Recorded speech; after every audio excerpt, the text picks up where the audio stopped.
Two women invest the exact same amount of money in the exact same investments for 25 years. One ends up with $163,000 more than the other.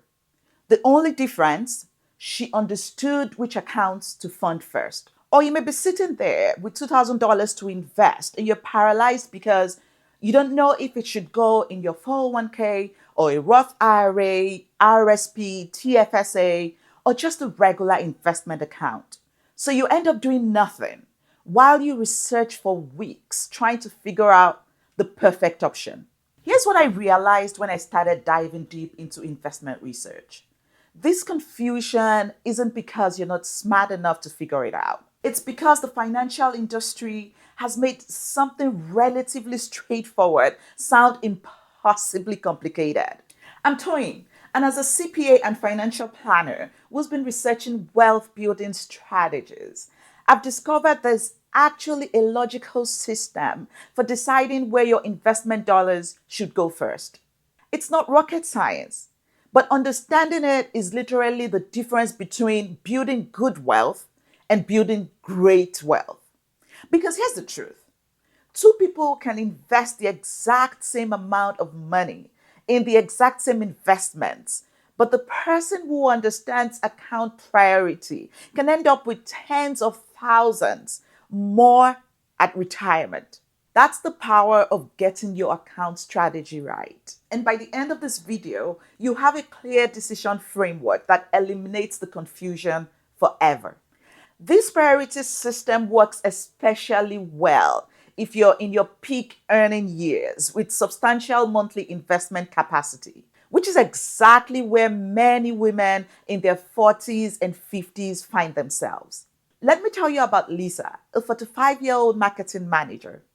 She'd been putting $500 a month into a regular investment account for 3 years because retirement accounts felt overwhelming with all the rules and restrictions. Meanwhile, her company offered a 401k match that she wasn't taking advantage of. Over those 3 years, she'd missed out on $4,500 in free employer matching money. That's almost $5,000 she literally left on the table because she didn't understand account priorities. But Lisa's situation isn't unusual. Lots of people make suboptimal account choices simply because no one ever explained the decision framework clearly.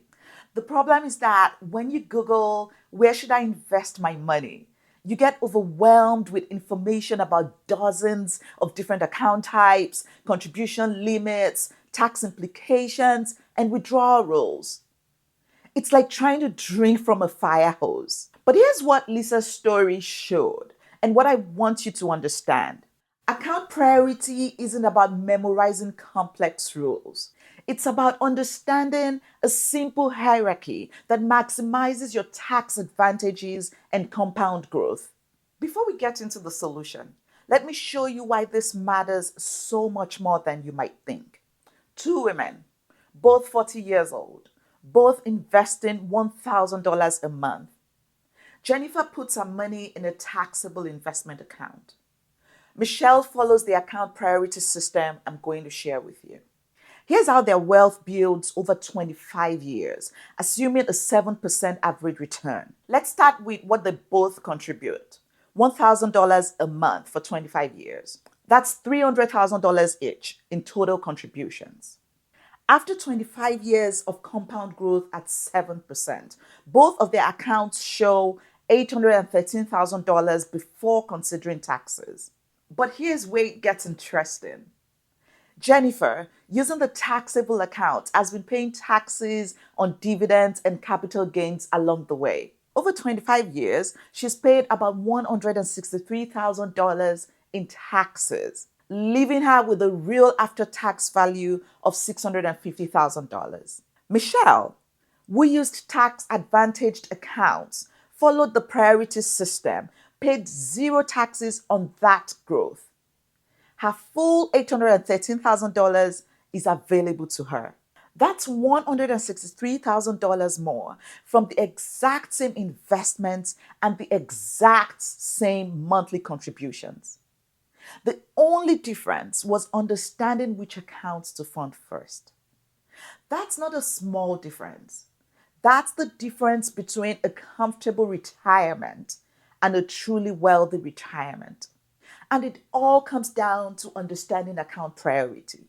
At this point, you might be thinking this sounds too good to be true or too complicated to implement. But I'm about to show you that smart account strategy isn't complex. It's actually beautifully simple once you understand the logic.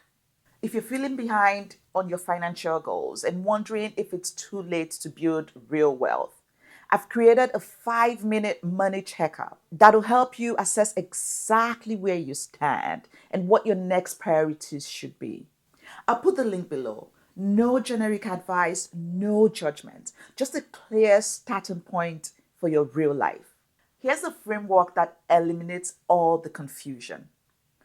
You prioritize accounts based on the value of their tax advantages, starting with the most valuable benefits first. Priority 1, free money. This is so obvious it almost seems silly to say, but research shows that 25% of people don't take full advantage of employer matching. If your employer matches your retirement contributions up to a certain percentage, that's the first place every investment dollar should go. Why? Because a 50% or 100% employer match gives you an instant guaranteed return that no other investment can match. If you put in $100 and your employer matches $50, you just made a 50% return before your money even gets invested. This isn't investing advice. This is basic math. Free money always comes first.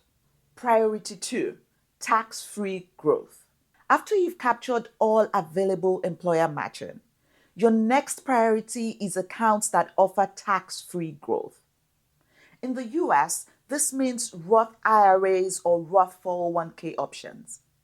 In Canada, this means tax-free savings account. Here's why these accounts are so powerful for wealth building. You pay taxes on the money going in, but then everything, contributions, growth, dividends, comes out tax-free. For someone in their 40s or 50s, this is particularly valuable because you're likely in your peak earning years now, but you might be in a lower tax bracket in retirement. Plus, tax-free growth compounds more powerfully than taxable growth over decades. Priority 3, tax-deferred growth. Traditional 401ks and IRAs in the US or RRSPs in Canada give you a tax deduction now and tax-deferred growth. But you pay taxes on the withdrawals in retirement. These are still valuable because they reduce your current tax bill and allow your investments to grow without annual tax drag. The key insight here is that tax deferred is better than taxable, but usually not as good as tax-free for long-term wealth building. Priority 4, taxable investment accounts. Only after you've maximized tax-advantaged options should you move to regular investment accounts. These don't offer any tax benefits, but they do offer flexibility. You can access your money anytime without penalties. Here's what most people don't realize. This hierarchy isn't arbitrary. It's based on mathematical optimization of after-tax returns over time. Now, let me show you exactly how to implement the system with real numbers. Because abstract theory doesn't help you make actual investment decisions. Let's say you have $1,500 a month to invest. Here's exactly how to deploy it. Step 1, contribute enough to your employer retirement plan to get the full match.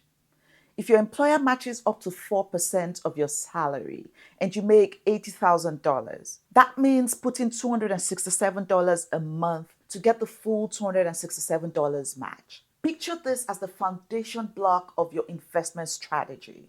$267,000 going to your 401k or RRSP, and your employer adds another $267 on top.